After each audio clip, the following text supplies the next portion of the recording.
What is up, everyone? Welcome back. I am Chewbigger84, and this is the One Nerd All Things podcast, where I talk about pretty much whatever's on my mind that day. Look, thank you very much for those of you who found me on YouTube and to my 5 subscribers. I can't believe that I have 5. That's about 5 more than I expected, so thank you very much. I've decided to make this more of an official podcast. So you're going to be able to find this up on Spotify. It's on Apple iTunes. So look, if you find this anywhere, if you can help a brother out, leave a like, leave a subscribe if you can. But look, let me earn it. Let me entertain the crap out of you first. So look, it's April Fool's Day here in Australia, which means that a lot of Aussies are waking up, getting ready to prank their friends. But it means that we're waking up to very interesting news from the United States as well. So it's no secret that the American/Israel/Iran war is now progressing on to its 4th or 5th week. I've lost count at this point. But last night, President Trump had a few interesting things to say about how close we are to ending this conflict. Nothing to do with that. What happens in the Strait, we're not going to have anything to do with, because these countries, China will go up and they'll fuel up their beautiful ships and they'll leave and they'll take care of themselves. There's no reason for us to do it. We hit them hard. We got rid of a lot of the radicalized lunatics along the Strait. But if they want something, but I would say that within 2 weeks, maybe 3. We're hitting them very hard. Last night we knocked out tremendous amounts of missile-making facilities. As you probably read or wrote, we knocked out. Excuse me. Pardon me for interrupting. The U.S. Excuse will be me. gone or done with the war? I think we're 2 or 3 weeks. Not 3 weeks. If it is We'll 3 leave weeks, because then it would there's be no past reason the for us to do this. Look. There's no reason for us to do this. Do you think that part escaped involuntarily? Do you think that there's a part of his, slowly, senile, rapidly approaching brain just kind of went for a truth moment there? There's no reason for us to be here. So 2 to 3 weeks. Now, I'm sure that this is a Trumpism that he's thrown it out there with absolutely zero plan. I'm sure that none of this is for real. And who knows? Maybe they're there for a week. Maybe they're there for 6 months. I don't think he knows, as a matter of fact. But what is remarkable about this statement is how he says that for the rest of the world going forward, right? Actually, let's listen to the end of the clip, because it's gonna say the part that I think, as someone who is an ally of America who relies on oil from the Strait of Hormuz, what he thinks about us at this particular point in time. Problem with the Strait, a guy can take a mine, drop it in the water, and say, oh, it's unsafe. It's not like you're taking out an army or you're taking out a country, or they can drop it. Or you can take a machine gun from the shore and shoot a few bullets at a ship. I love how much Trump talks about military stuff. Like, he's like, I know all about the military, folks. I get it all. When this same guy, when he was younger and dodged the USA draft to stop going to war because of bone spurs, he's sitting back home going, I'd love to go to war, but they say my bone spurs, it's the worst. It's the worst they've ever seen, doctors say. He's sitting there doing all of that in one part of his life, never seen a day of war in his life, would never sacrifice for himself or a member of his family. I think anyone on any side of politics would understand that that is who this guy is. But he always acts like, I'm the commander-in-chief. I know everything. I know all the biggest guns, folks. It's remarkable the hypocrisy that comes from this guy on a regular basis. And I've always noticed he's got this fascination about ships as well. Whenever he talks about ships, I know he does the big, beautiful thing a lot, but when he talks about ships, they're always big, beautiful ships. Even if it's China, they've always got big, beautiful ships. But Or maybe an over-the-shoulder missile, small missiles. That's not for us. That'll be for France. That'll be for whoever's using the Strait. But I think when we leave, probably that's all cleared up. Today, I heard tremendous numbers of ships were sailing through. We negotiate nothing. So he understands that the threat is still there.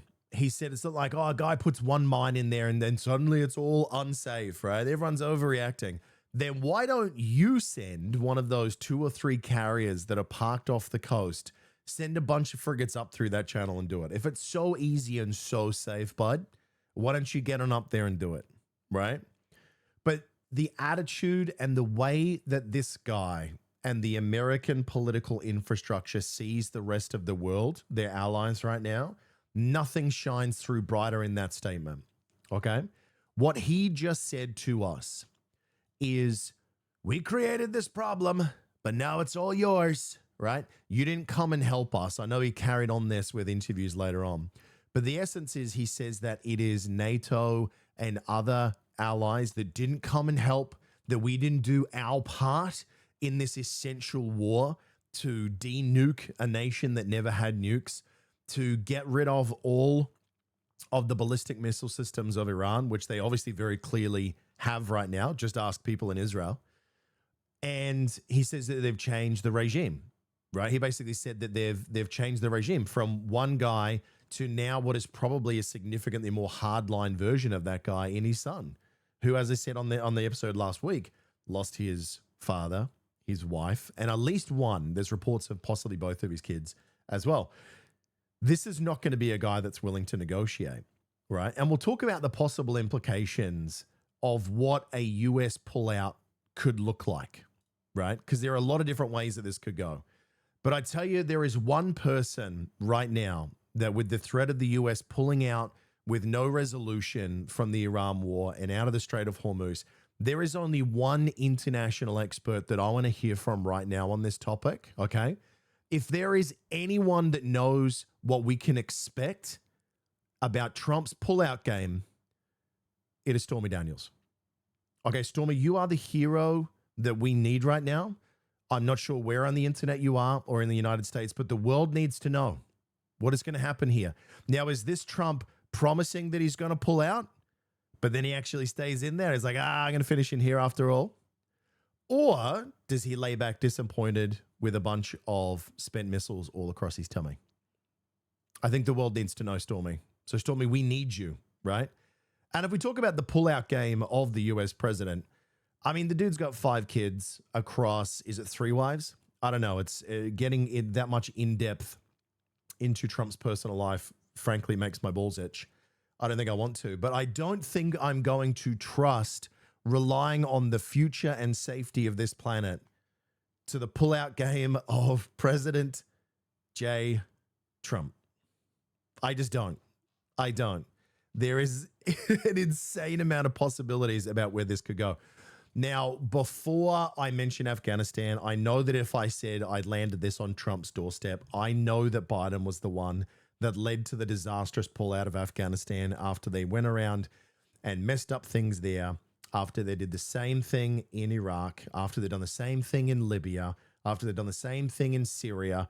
I think you're probably sensing a pattern at this point that the US tends to have a pretty strong track record of barreling their way into these conflicts all across the Middle East, causing vast amount of death and destruction. And then it's going, that's it. Mission accomplished. We've done it, folks. I've done everything I set out to do, and I'm going to go home. And then you are left with this massive power vacuum behind them. And we see these nations become increasingly unstable, which is obviously the real outcome here. I mean, there's one country especially that this is truly what they want. And there's no secret about that, okay? It's very clear that the US ally, and you all know who I'm talking about, the other partner in this war, this is what they want. They want a destabilized Middle East. This is what they want, because then they can become, as Netanyahu himself is saying all over any airwave that'll publish him right now, that they want to become an evolving superpower on the far side of this, because he's saying that we have the best missiles now for defense, and the world wants to ask us, how did you do it? And we have the best offensive weapons as well. So if you want to know how to kill another nation, you should come and talk to us about that. And look, a lot of other news in Israel yesterday that I could spend episodes talking about, like them celebrating that they're able to pass the death sentence onto Palestinians. I mean, my God, they've had a heck of a 4, 5, 6 days of just disastrous announcement after another for the sake of humanity. But look, there's going to be future time to talk about that. But the real question is, what are they going to do on the way out? And then what happens to this part of the world in the future. So let's come down here and have a look about what did Trump say he's going to do on the way out. So reading from his, I'm assuming this is from his Truth Social here. The United States of America is in serious discussions with a new, more reasonable regime, blah, blah, blah, blah, blah, skipping to the good parts. So we'll say, and if the Hormuz Strait is immediately open for business, we will conclude our lovely stay in Iran by blowing up and completely obliterating all of their electrical generating plants, their oil wells, Karg Island, and basically all desalinization plants. Now, for those who don't know what that word is, and I don't expect you to, because a lot of us are very, very fortunate to not necessarily have needed one, a desalination plant takes seawater, which is very full of salt and minerals and probably fish poop and fish jizz, all the fun stuff, you know, all the things that a growing boy needs. And they take all of that out and they basically make it into drinking water. Now, for the Middle East, especially the Gulf countries, they rely on these desalination plants to survive. And there has been an agreement for as long as I can remember from international humanitarian law. They're basically targeting civilian infrastructure, right? That is very strongly tied to the survival or the well-being of civilians. You can't touch it, or you are not only breaking international law, but you are basically committing war crimes. So I've lost count of how many times this week between him and Hegseth they've done this. Donald Trump is threatening a war crime in front of the entire planet. And everyone's just kind of saying nothing, except for Spain, right? Spain is my new heroes this week because those guys, they know how to party, man. They've come out this week and said, you know what? We just do not believe in this war so much, Trump. You can shove our airspace fair up your orange ring because we will not allow you to use our airspace to have anything to do with this war. You're out, you're gone, bye-bye, which is bold. And I wish more of the rest of the world had their balls, right? Because we know Trump's going to make them pay. He's a petty little bitch. We saw the way that he treated, I think it's Joe Kent was the guy's name, who just left. Was it Joe Kent? Let me just make sure I'm giving this guy credit. Joe Kent, the first guy I've seen in American politics in a very long time, have the balls to stand up and say, I've seen the intel here. We had no reason to go into the war. And seeing what they want to do and seeing their justifications of why they're doing it here, Iran, I can no longer be a part of this administration, right? So, sorry, I have two heroes this week, Joe Kent and Spain. Now, I know Joe Kent is problematic for other reasons. Do not get me wrong. But anyone who has a spine and is willing to break away from their beliefs and say, you know what? I've seen new information. I know that previously I believed in this, but now I've changed my mind. We should celebrate that in 2026 because it's a breakaway from the all or nothing tribalism of American politics and should be celebrated.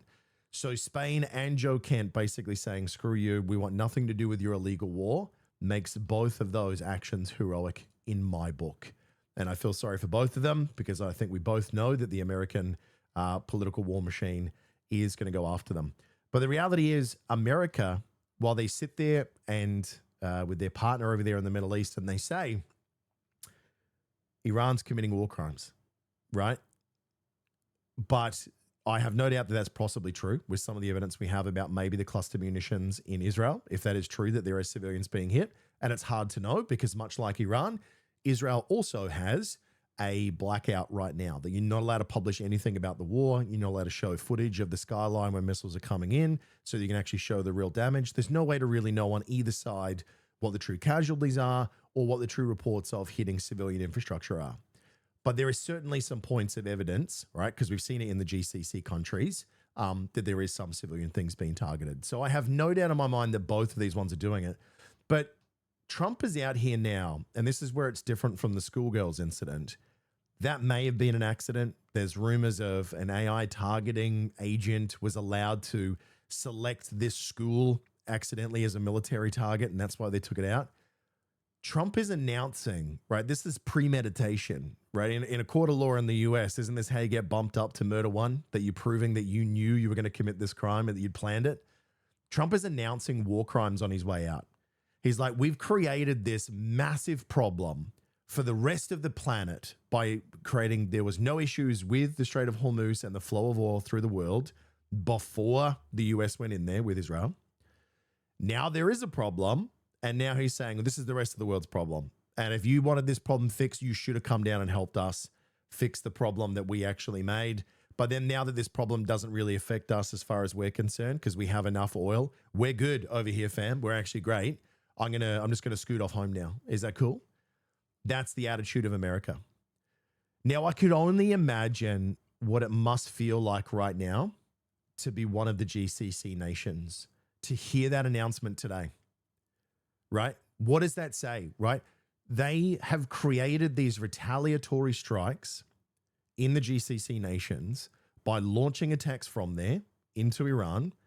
Iran has retaliated and targeted the Gulf in a lot of ways unfairly, but some ways, kind of, I get it, but no, it is still wrong. I mean, they didn't start this war either, but you know, the attacks on at least the US infrastructure, sure, I can understand that at least, not endorse it. But what it must be like to be the GCC, to hear that statement and just say, we did everything that we wanted, now we're out. Peace, homies. Bye. Do you think they're going to offer to help provide financial restitution to the rest of that nation? Of UAE, of Oman, of Kuwait, Qatar? I sincerely doubt it. Saudi Arabia? No. Now, I think that this could be a real turning point if they don't handle this correctly, because there's already a lot of dissatisfaction with the Americans in the lead ups to this moment, where you had Mike Huckabee, who is the whatever Huckabee he is to Israel. I don't know if he's actually American or Israeli at this point. He seems very, very pro that side at the moment, where he said, look, you know, the Bible basically says that if they want to take all the Middle East, then I don't mind if they do. I'm paraphrasing, I know. But watch that full interview with him on Tucker Carlson. It's a remarkable train wreck disaster watching him fall apart in real time, right? It's incredible watching how far he falls over himself. And then basically, again, sacrificing their core allies across the Middle East. So where does this go? Now, I have to preface what I'm about to say that I'm a moron who knows nothing, right? But I think it's fascinating to speculate about the short-sightedness of America in this, that even a moron like me could see possible outcomes of what happens if the US walks out of here right now. See, I think Trump has done enough to think that for some reason the conflict will continue outside of Iran, Israel. I don't think America's going to be able to pull out as cleanly as they think they can because of Israel. Like, the reality is, if they don't close down that conflict and find some sort of a ceasefire or a peace deal, Iran is going to keep pummeling Israel with missiles.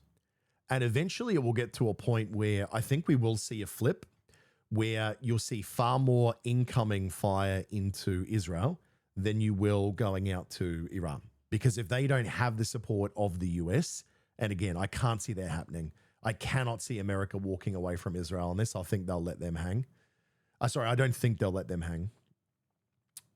They're going to be sitting there shooting down missiles or doing something. Maybe they'll loop the carriers around to the other side of Israel and deal with it from that side. I'm not sure. But the reality is, I think you're going to get to a point where, you know, it'll turn and people are saying, oh, now you've got Iran pummeling, you know, poor little Israel after, you know, it's gone too far back the other way. Someone's going to have to step in and end that conflict, you know, and that's God forbidding, knock on everything, that you know, Israel doesn't use the nuclear weapons that they definitely don't have, right? I think that's also an insane threat. That when you have someone like Netanyahu who believes that he is, you know, the Messiah chosen, or the one that's destined to bring back the Messiah by bringing these conflicts and removing Iran and building back the third temple and all this other religious discussions about bringing back, you know, the glory or golden era of his people. It's a very disturbing possibility that if you have someone that is that convinced and that much of a zealot, what do? I mean, it's a real wild card. I think it would be the end of that nation, because I think if they launched one of those, someone else, maybe a China, maybe a Russia, takes out Israel. And that's the thing, is that a nation the size of Iran, again, not a genius, not a military guy, but I mean, the sheer size and spread out and the way that they have built, sideways infrastructure to protect themselves with their organizations and their government, you would need a lot of firepower in a lot of different areas to take out most of Iran. But Israel being so incredibly small, I mean, I worry about everyone there. I mean, it feels like it'd be pretty easy for them to be wiped out with, maybe one or two. Now, I don't want any of this to happen. It is the worst possible thing I can imagine, because the way that could spiral is basically every Fallout game that I've ever played. That's probably the thing that disturbs me the most, is that if you made a trivia game that was like, was this said in Fallout or was this said by someone in America or Israel in the last month? I don't think I would win that trivia game. I think that I would get tricked quite a few times. This is how the end of the world happens in those games. So that's one possibility, that it goes that way.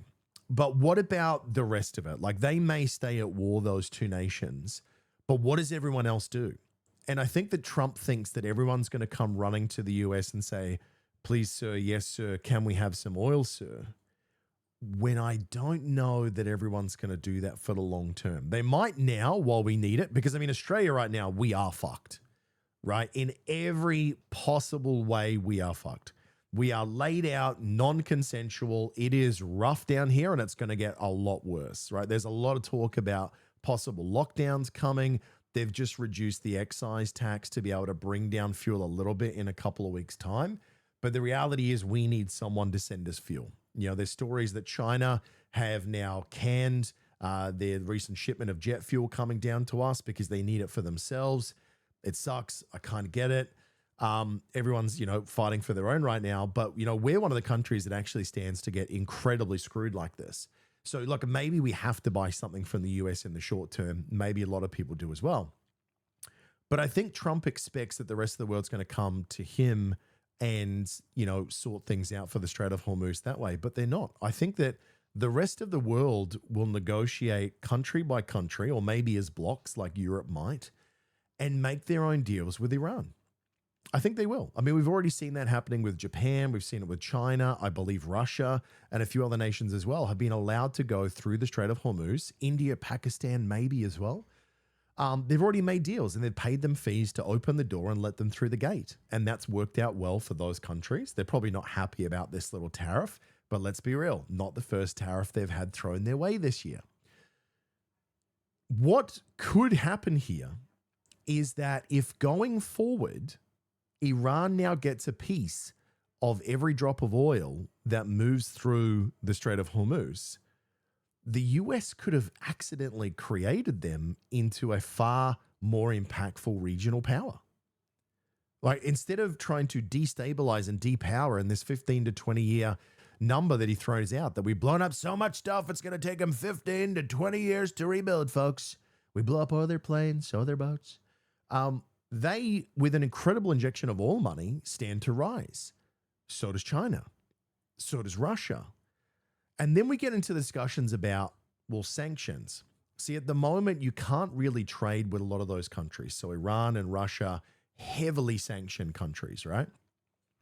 If the US has blown all of this up and the rest of the world says, well, we don't really want us to keep trading with America this way, so why don't we start making some choices here? Choice number one, what if they do what Iran has suggested, and instead of the world paying for oil and it all being measured in USD per barrel, that they end up moving to the Chinese yuan? It's a very real possibility. I'm sure it will graze the chaps of more than a few countries out there that are still nervous about who or what China might be. But I tell you what, they certainly seem more appealing to the US right now. You know what I mean? I'm not saying that it's the best choice for every nation on the planet, but I will say that it's very much a devil you know situation right now, and we definitely know what kind of a devil the US is. So, I mean, they stand, the rest of the world, if they make a consolidated agreement that from now on, no one either is allowed to or no one will trade in USD, the world could bury the US economy. Right? They can dump their bonds, they can short everything, and the US falls into a hole. The AI investment that is basically propping up the entirety of the US stock market right now, that is basically an invisible pyramid scheme built on shifting sands of nothing and a heck of a lot of money from foreign nations. Like, was it 500 billion from Japan? Didn't Trump just kind of do an ultimate fuck you moment to the Japanese minister by bringing up Pearl Harbor in front of her, going, oh, you're sneaky, right? $500 billion? Maybe they don't go that way. What do they need from the US now? What do they get from them? Maybe they shift. Maybe they try and build other relationships. Do new blocks form? You know, do we see more BRICS type nations? Do we see more of a shift and more of a consolidated block form? There is an infinite amount of possibilities that this world could go, but the reality is no one trusts America's word on anything right now. You know, I think it was Sweden, and I could be absolutely wrong about this, but one of the nations over in Europe ordered a large amount of planes from America that they have not delivered. And now they said they're not going to deliver them. And they said, well, can we have our money back? And they went, no, we're going to keep that right now. Right? That's what America's word means today in 2026. It means nothing, right? Just look at the GCC nations. They promised to protect them. They didn't. They created a phenomenal regional crisis, which is now evolving into an international crisis that they are now going to walk away from because they have no interest. There's no reason for us to be here anymore. They just walk away and they leave everyone else to pick up the pieces. There is a ridiculous amount of terrifying possibility of where this goes from here. What we see from Trump with this level of taco on the way out the door, I don't know. Are they going to create a huge war crime on the way out and bomb these desalinization plants? What I really hope is, by the way, I don't know if I hope, I don't know how I feel about this, but let me say, Iran's about to face a testing moment, and they've already faced a few, I get it. But here is my analysis on this as a moron from the far side of the world. So please piss all over this with a grain of salt. If the US hits all the desalination plants in Iran, Iran is still probably going to be okay for drinking water.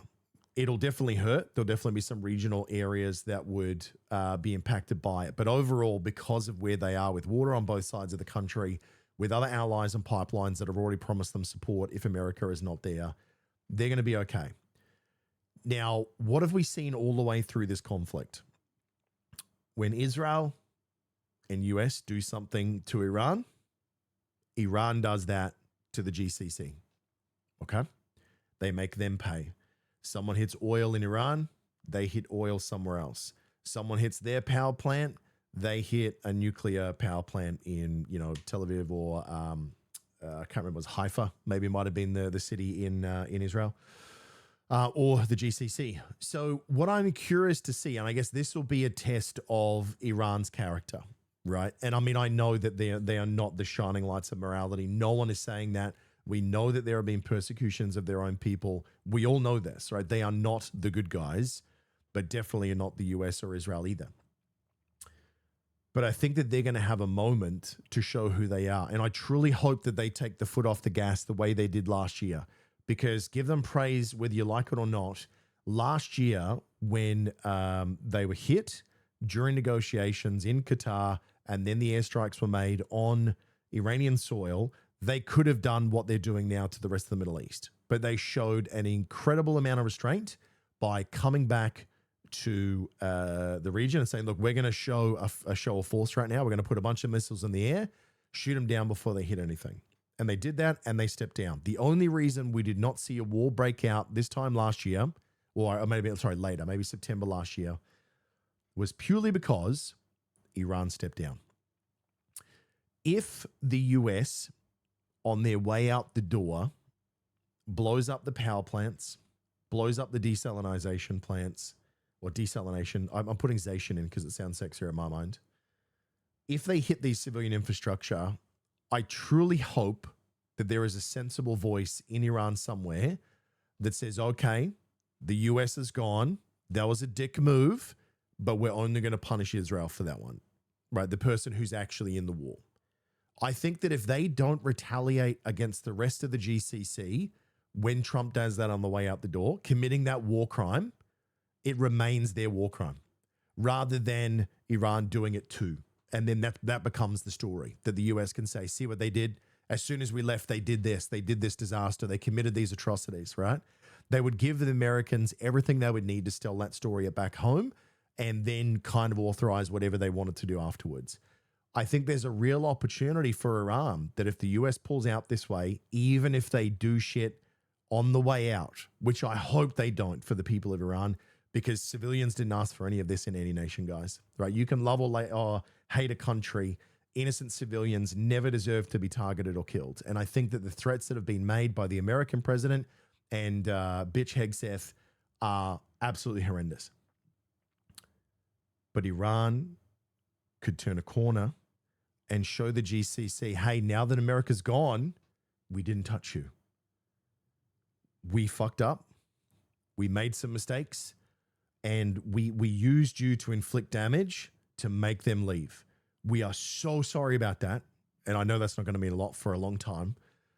But I'm hoping that opens a door so that perhaps they can heal and maybe create something. Like maybe Iran offers to share the Strait of Hormuz with the other Gulf nations on the other side and say, we all control this together. We all have this tariff. I mean, as an Australian, I don't want this. I don't want the rest of the world's oil pricing to permanently go up because of a tariff of getting things through the Strait of Hormuz. I don't want that, right? However, if that was something that they could share up there to start to bring some peace to the Middle East, right? Whatever positive version of that there might be, is that not a reasonable thing? If we can create stability in that part of the world, so then oil production could go up and then global oil pricing would come down. So if we're paying an extra 5% off the bottom of the oil pricing, as opposed to the horrendous nature of where we are now, why would we not want to? Because what's the other option, right? They're already talking between America and Israel that they want to build a pipeline that goes through, surprise, surprise, Israel. They want to be the ones that now control the pipeline. Do we trust that? I mean, they have basically led the US into every major conflict for the last God knows how many years into the Middle East. They have over so many times, every time the US has tried to broker a peace deal with many of these wars that they've been in over the years, Israel is somehow in there killing someone they're trying to negotiate with, murdering journalists who are reporting in their mind in a negative fashion on what Israel is up to. Do we really want the world's oil to be consolidated by those guys? I mean, there's no real great option here. I don't know which of the lesser of these evils one of this is, or are they evils? No one knows what the new world is going to look like, but it's overwhelming the evidence that we're on here that I think everyone, they always say that men are constantly thinking about the Roman Empire, right? And obviously people always talk about that empires fall because they've grown so big and expanded so far and become so confident that they get full of hubris. And then they make that one fatal mistake. And then the empire crumbles, falls, and is forgotten into the annals of history.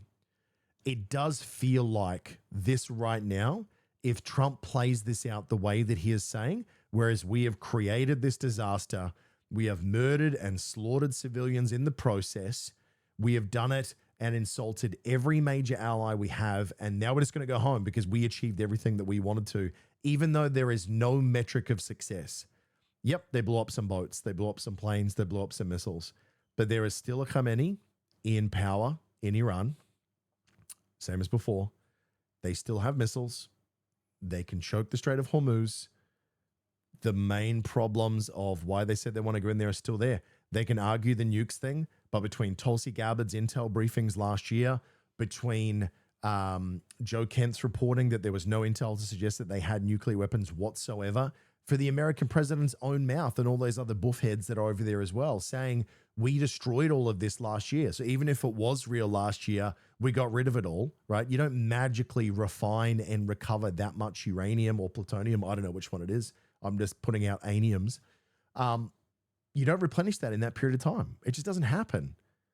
So if they do this on the way out the door, if this is their plan for wrapping this thing up, I think we are at the beginning, if not the mid stage, of the fall of the American empire. And it is a truly terrifying, uncertain time for the world to see what a new world order looks like.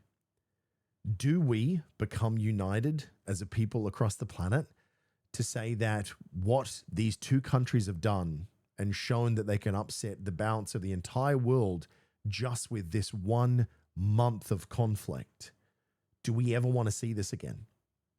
right? With the problems that humanity will face over coming decades and centuries, as you know, our world starts to run out of resources, as our water potentially becomes a challenge. If we were able to progress somehow together and work together and, you know, start to leave this planet and go to Mars and, you know, do the better version of whatever it is Musk is trying to do up there, and maybe we go that way. Maybe we start our journey towards a utopia, or maybe we start falling down and we start heading into the Fallout universe, in which case I hope everyone is saving the bottle caps off the top of their Pepsis right now, because that could be the new form of currency. So look, what do you think is going to happen? I mean, surely some of you out there are far more smarter and more experienced than myself. I would love to hear from you in the comments. Please feel free to reach out. Check me out on Spotify. Check me out on Apple iTunes. Check me out on YouTube, whatever works for you. I'm on all the socials at Chewburger84. But folks, thank you very much if you made it this far through the video. I really appreciate it. And I hope you'll come back and join me next time. Cheers.